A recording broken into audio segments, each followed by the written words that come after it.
Namaste.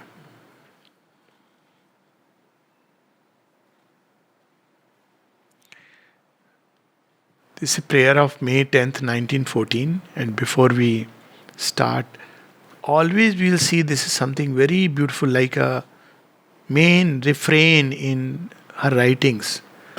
At one place, she advises we get so much worked up when things are happening, this is taken away, that is gone.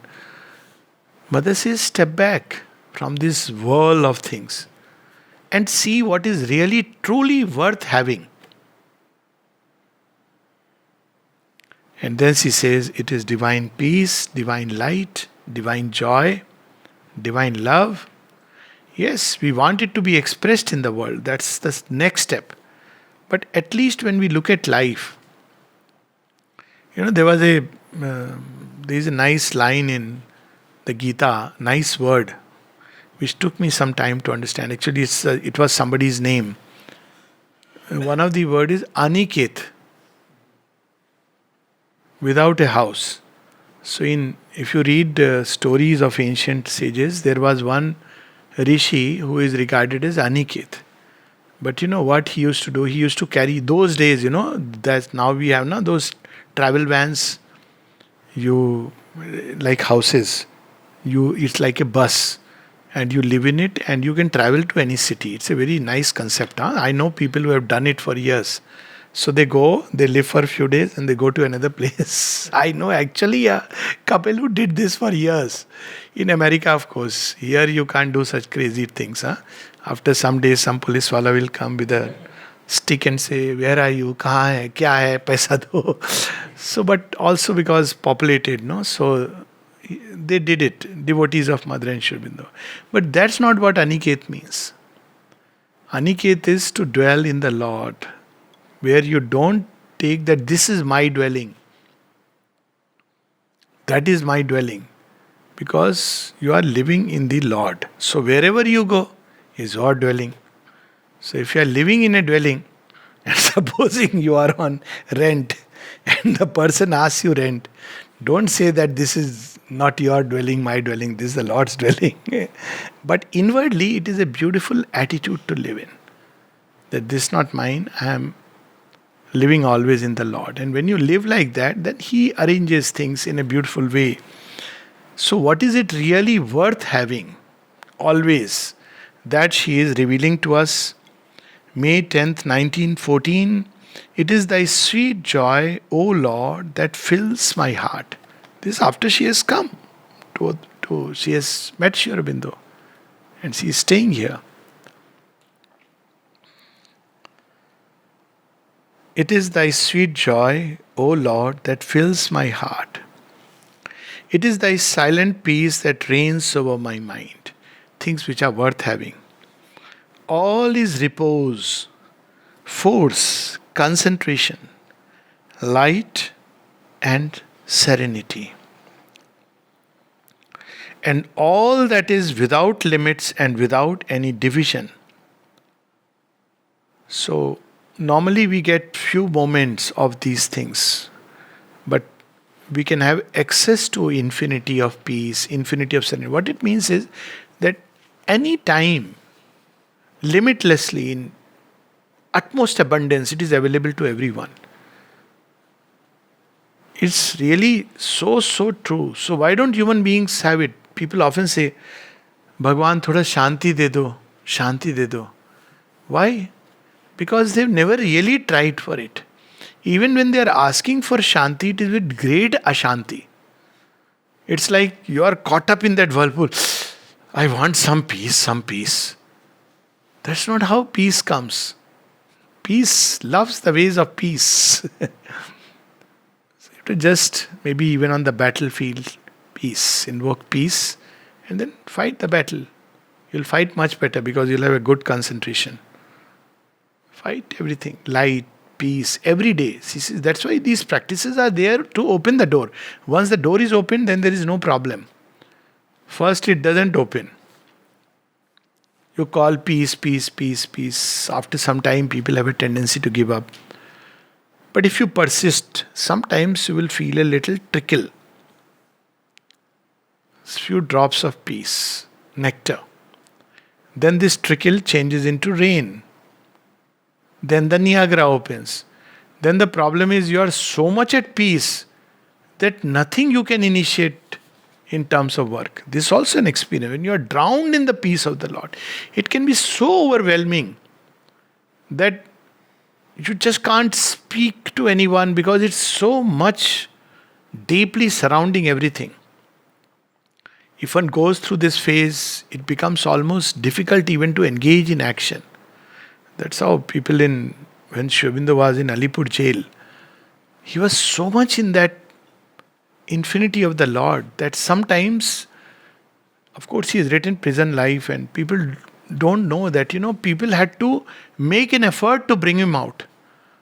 So the only way he could be brought out of his inwardness was if they will ask something like, in the Gita it is said, or in the Upanishad, then he will come out. But they wanted to hear him, but nothing interested. So his state was such that people describe that even if a nuclear bomb came or a bomb fell and everything was blown up, it is like it will make no difference to his peace. That was the state of peace one can enter. It's a very powerful thing. Peace is not peace of inaction. Ki tu udham karna band kar de, you please don't make so much noise so that I can be at peace. Such a peace is not worth having. True peace. Mother says that when somebody was doing carpentry work and the person complained that, tell him not to do the work at this time because I am meditating. You see, when you are sitting around the samadhi, maximum sound is made from where? Don't talk, switch off the mobiles. Yaar. Have a heart. 10 minutes, haven't you seen? 10 minutes you have gone. And you are hearing it all the time. From here, there, everywhere.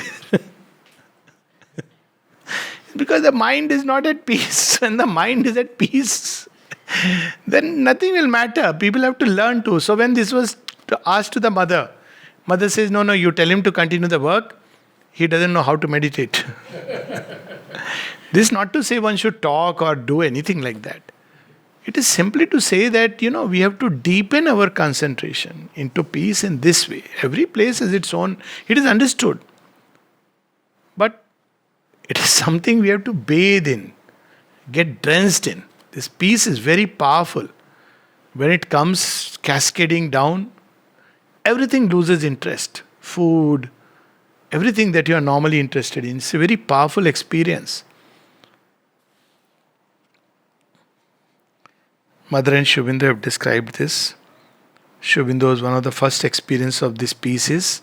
He says, when I landed upon Apollo Bandha, a vast calm descended into me. And it never left him after that. Then the other is when, after that Nirvana experience with Lele Maharaj, he has to give speeches. There are a number of speeches after that. There are speeches after that. He started the paper, Karma Yogin, and one more. So he had to start all this. So how to act? So he asked that I have to go and speak in Bombay. How do I act? He says, how do I speak? He says, nothing. Just tell the Lord within and speak. So you see the speeches after that, they carry that different flavor. So it is not this peace which is withdrawal from the world.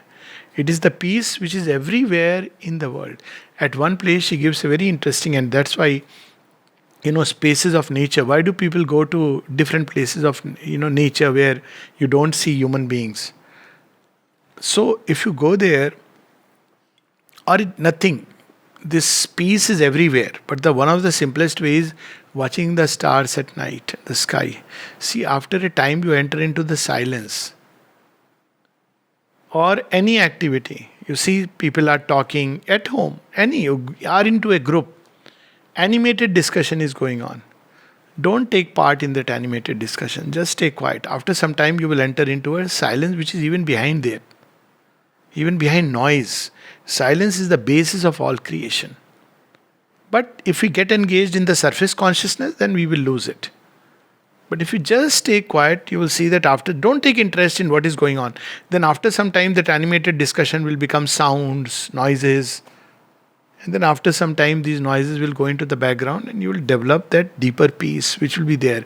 And after some time, it becomes such a way of life that you can't lose it. I mean, not that one should try to lose it, but it will remain. And time to time, if you do enter into the surface consciousness and it is veiled for a while, you step back and it comes, it's easily accessible. So she says, without limits and without any division. By without any division means it is not just for me and it's not just in a particular situation that I'll feel it.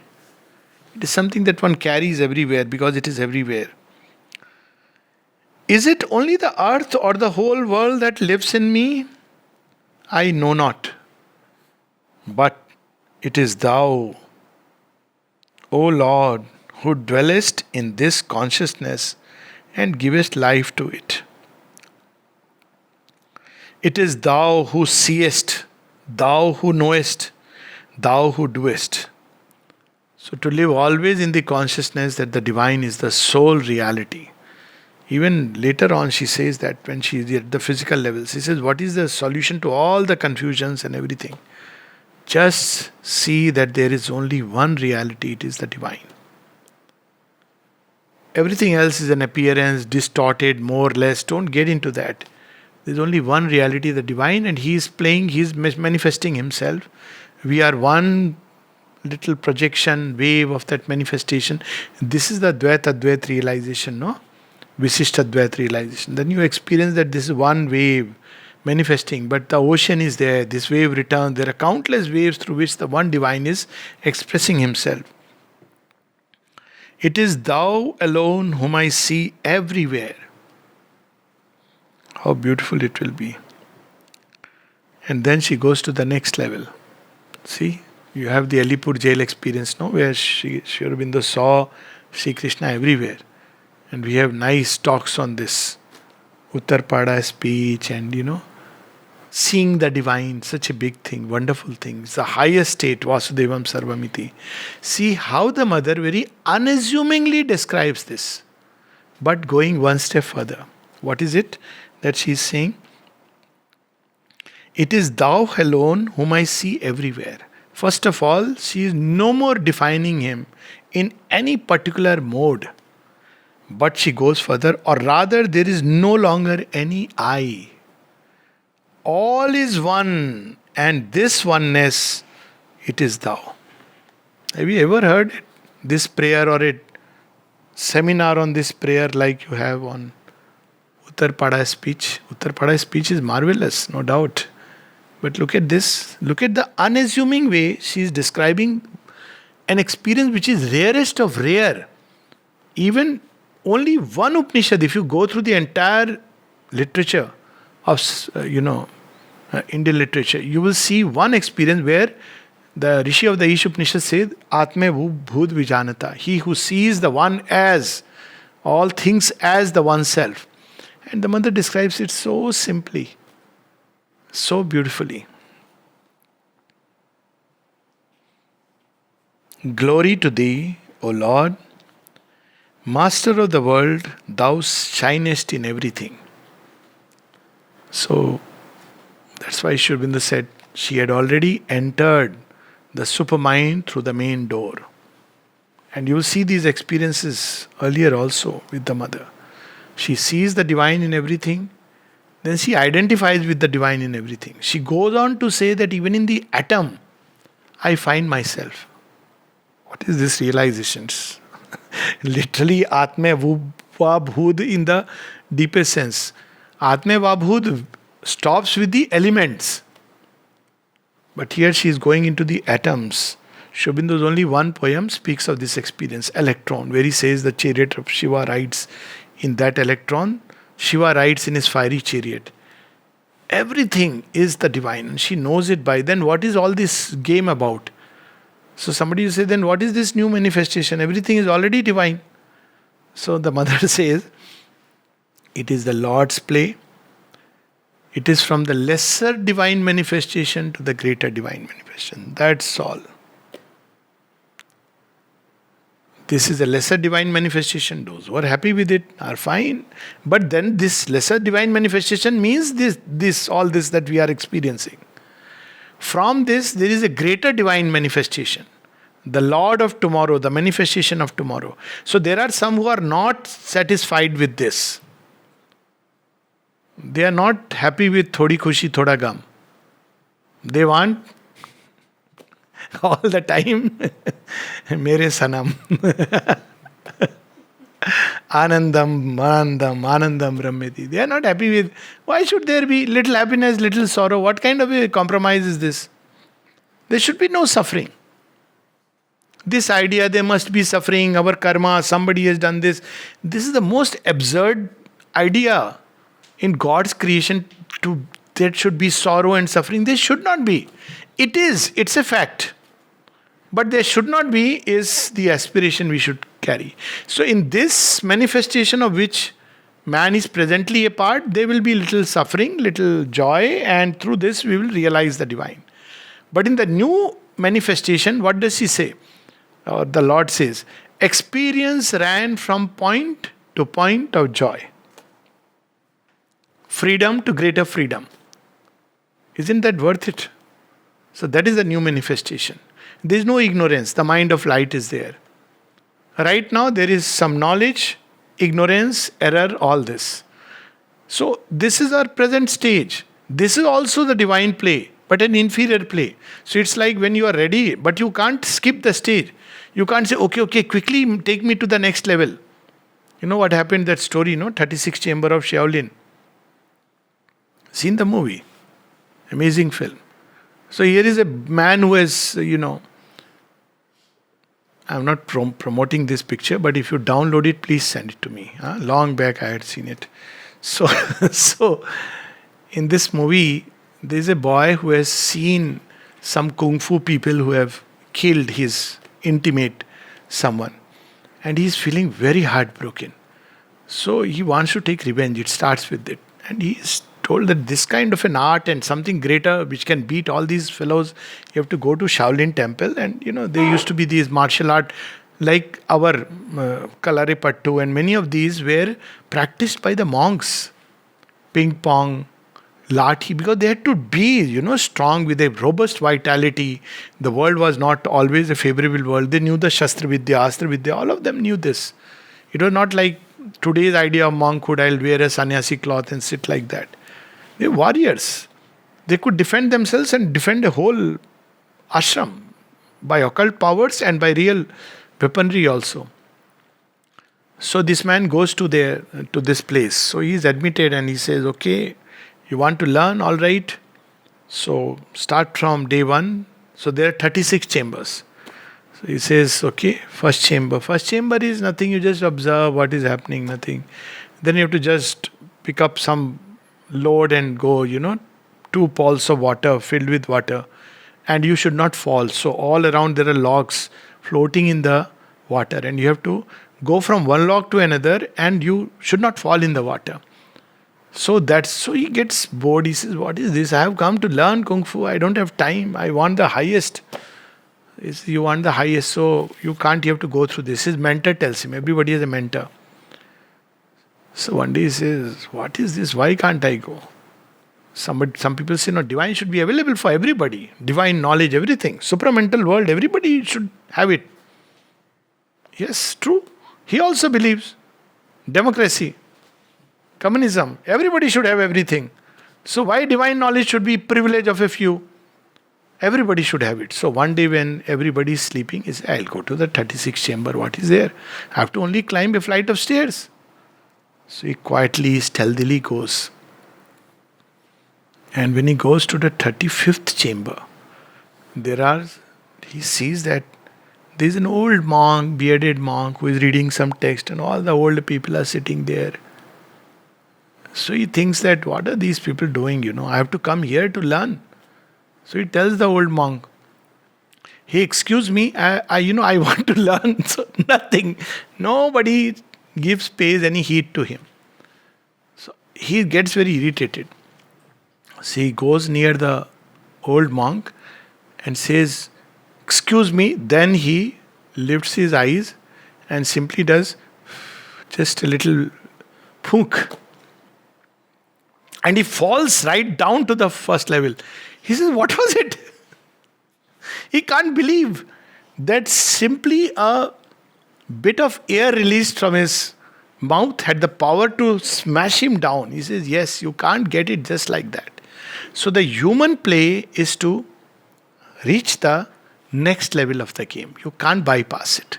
Sri Aurobindo says, even in the Gita, if you are not ready to go through the battlefield of Kurukshetra, you don't deserve the vision of the Lord on the battlefield of Kurukshetra. So there is no shortcut. If you want a shortcut, then there is different kinds of nirvana, including nirvana bars and nirvana restaurant, where you can satisfy yourself. I had nirvana. I went to nirvana and came back. So that's not the issue. But if you want to, there are these different levels, even animal level. So divine does not judge it like that. Somebody says, no, I want to live by my marji. So what? I am like an animal. So he says, fine, no issue. So what is the animal world? You pray and you are preyed upon. One day somebody will prey upon you. It may be a virus, doesn't matter. Then you don't say, oh, I am a human being. Suddenly you wake up that I am at least a human being. You have lived like an animal.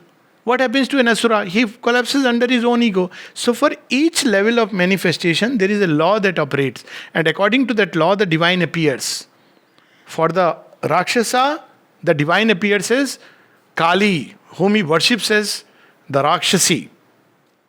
See, because Asura doesn't understand the effulgent form of the Divine Mother. He understands this. So all these you will see they want Kali. Why? Because they think, this is the ultimate power. Rudra, they worship Rudra, Shiva the mighty. So at each level of manifestation, we have a corresponding rules of the play. If you are at the level of the animal, you can't say change all the rules for me and suddenly whatever I demand and wish you fulfill. Excuse me, there is a state in which everything happens like that, but not here. So you have to go to the next level and next level. So she is teaching us about that, the highest level where there is nothing else but thou. When you reach that level, then thought is enough. Even without that, everything spontaneously begins to express the divine law in life. Why? Because you are living in the consciousness of the divine all the time. Nothing will happen in your life which is not an expression of the divine law. It may not be understood by anyone around, but this is the law of the divine, that if we live all the time in the consciousness of the divine, Mother says, then the very best happens to those who live in the highest consciousness of the divine. It also answers this question when people ask, is everything that happens is the expression of the divine? Is because of the divine will? She says, no, it's not like that. Yes, whatever happened was the best that could happen according to the circumstances. But it could be a better than this best. It's not that this is only which could happen. Something better could have happened. An intervention could have taken place. Last minute, one little change and intervention could change the fixed course of things. But in that in that state of consciousness, only this could happen. Some people ask this. He was a devotee. He had corona. He died. It's not about being devotee. I mean, these are not things which are relevant from the inner perspective. Nobody carries the stamp of a devotee or a disciple. That stamp, if there is one, it is only known to the Lord and to the soul. No, not to the surface mind. One doesn't become a devotee by every day going and, visiting a place and doing pranam. One becomes a devotee by being devoted to the Lord. Devoted means what is called as avyabhicharini bhakti, nishtha. The Lord is my all. When you live with that consciousness, then what can trouble? But when we don't live with that consciousness, we may believe I am a devotee. Okay? Believe it. That belief has some effect, but the real thing is to live. So she takes us to that ultimate level where all is the Lord. Glory to thee, O Lord, Master of the world. Thou shinest in everything. I'll read this again. May 10th, 1914. It is thy sweet joy, O Lord, that fills my heart. The joy of the Lord. It is thy silent peace that reigns over my mind. the peace of the Lord. All is repose, supreme rest, blessedness. Force, not a repose which is devoid of power. Force, concentration, light, and serenity. And all that is without limits and without any division. Is it only the earth or the whole world that lives in me? I know not. But it is thou, O Lord, who dwellest in this consciousness and givest life to it. It is thou who seest, thou who knowest, thou who doest. The only this realization, this part, first part, that you ever find anywhere in the entire scriptures is the Bhagavad Gita, where in chapter 11, Shri Krishna shows that form, where he says that everything is within me. So she says, the world living within me, or I have become this world. It is thou alone whom I see everywhere, or rather, there is no longer any I. All is one, and this oneness, it is thou. Glory to thee, O Lord, Master of the world, thou shinest in everything. It is thou alone whom I see everywhere, or rather, there is no longer any I. All is one, and this oneness, it is thou. Glory to thee, O Lord, Master of the world, thou shinest in everything. Thou shinest in everything. Namaste.